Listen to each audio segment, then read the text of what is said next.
Hey Jeff, welcome to the Community Living Golf event. Just want to give you an opportunity here to view your swing at regular speed, and we'll go ahead and put you back in your dress position and take a look at a few things for you. So while we got you here in your setup, let's just take a look at your posture. Your spine is straight and on a nice tilt. Your legs come down into a nicely unlocked position. Your arms hang down off your tilted spine, club works out to the ball, so you're achieving some very nice posture in association with good balance. Let's take a look at your alignment. Your feet are aiming in this direction. Carry that out towards the fairway. Theoretically, your club face is supposed to run parallel to your feet. Parallel lines will have the appearance of converging, so we're sort of set up down the right center of the fairway, so your alignment's pretty decent as well. At this point in time, we'll do a split screen comparison between you and Brandt Snedeker. We'll go ahead and flip them over to left-handed, and we've got some color-coded lines on the screen here just to use as a visual reference as it pertains to swing plane. With Snedeker, we can see that he draws the golf club back by creating good shoulder rotation, bringing the arms and hands back as well as the club, and we see the club coming back directly along the red line on plane. From here, he's going to transition the club head from being below to above his hands through creating a wrist hinge, and then from here working the club from red up to yellow. When we finally set the club at the top of the backswing, the right arm and the club are situated on the yellow line. We have full shoulder rotation, and we do this about a very stable left leg, keeping the weight on the instep of the left foot. As we watch you bring the golf club back here, draw your hands and arms back nicely. Shoulders are rotating, club's coming back on a beautiful plane. Start to move your hands and arms a little bit out in front of you here as opposed to around, and this causes your arms to go a little bit steep. And when we finally set the golf club at the top, your right arm is a little steep. Backswing's also a little bit abbreviated, could be a little bit longer.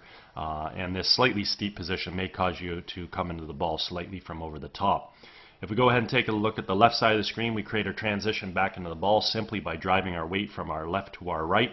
Fire our knees and our hips to the target, unwind the core and fire the hands. And in doing so, we have to bring the golf club from yellow back down on top of red, and that's exactly what we see here with Brandt Snedeker. We see that the golf club has returned right back to being on plane. The other thing we want to point out is the relationship between the lead forearm and the golf club. I refer to this as a check mark position. Simply means that the club head right now is remaining above and behind his hands, and therefore he's retaining angle coming into the hitting zone, which is going to allow him to create a lot of power in the golf shot, let alone getting the club to return back to plane, as we already pointed out, which is ultimately going to allow us to hit a straight golf shot in accordance to our alignment. With you, we watch your transition back in the ball. Great drop in of your hands and arms. Looks really, really good. Unfortunately, you are coming into the ball as expected, just a little bit steep. So we can see here between your lead forearm and your golf club, you do have your check mark position, so creating power in your golf swing won't be that much of an issue.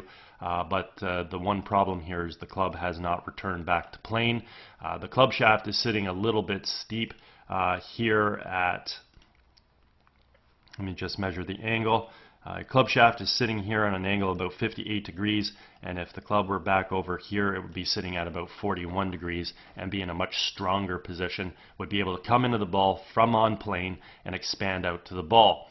What we're going to see here is as the club comes into the ball a little steep and from over the top, it's ultimately going to attack the ball a little bit from outside to inside. So as we go ahead and just continue to track that club coming into the ball, we can see right there the club does not return back to plane, and now the club is definitely stuck outside of the ball.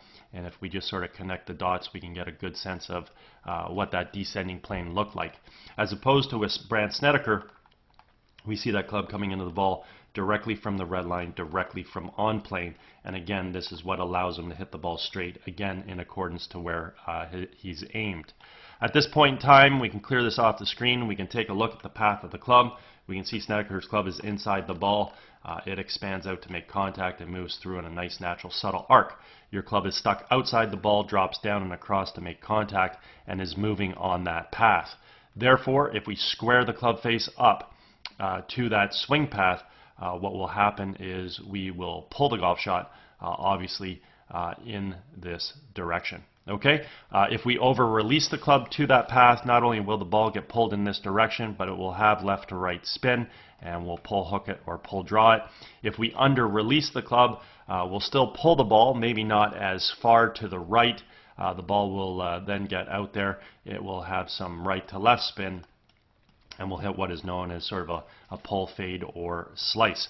If we time it properly, the ball will just get pulled down the red arrow and then sort of hopefully stay out in this direction with a little bit of a pull draw or just a little bit of a pull fade, and neither one of those really going to hurt you too much. Okay, as we carry the golf swing through, looks like you're coming through with good footwork with your left foot and getting through into a nice finishing position. Overall, you got some really nice athletic qualities with your swing. I mean, your hands work really well. You bring them back, you fire through, looks great. You coil back, you uncoil through. You've got yourself moving through to a good finish because you have good footwork. Just when you bring that golf club back, you want to try and work your hands, arms, and club around your body a little bit more. Try and get your arms into a little bit of a shallower position. That will automatically have a domino effect on your downswing where you won't come into the ball from as far outside. And then your ultimate goal is really learning how to come into the ball from on plane, because once you do that, with your athleticism, you're going to be a great ball striker, but you have to come into the ball from on plane and the proper path. Coming in from where you're coming in from right now, a little steep, and therefore influencing an out-to-in path is just going to wreak too much havoc on your consistency and your left-to-right tendencies with that golf ball. Okay? Anyways, hope you had a great day. Hope you enjoyed getting an opportunity to see your swing on video. If at any point in time you ever want to work on your golf game, I'm over at Glen Abbey in Oakville. Be happy to do that. And also, if you're involved with any golf tournaments or sit on the committee for any golf tournaments, certainly feel free to reach out if you're looking to provide your guests with a unique gift such as these services. Okay? Anyways, again, hope you had a great day. Hope you have a great summer, and maybe we might hear from you.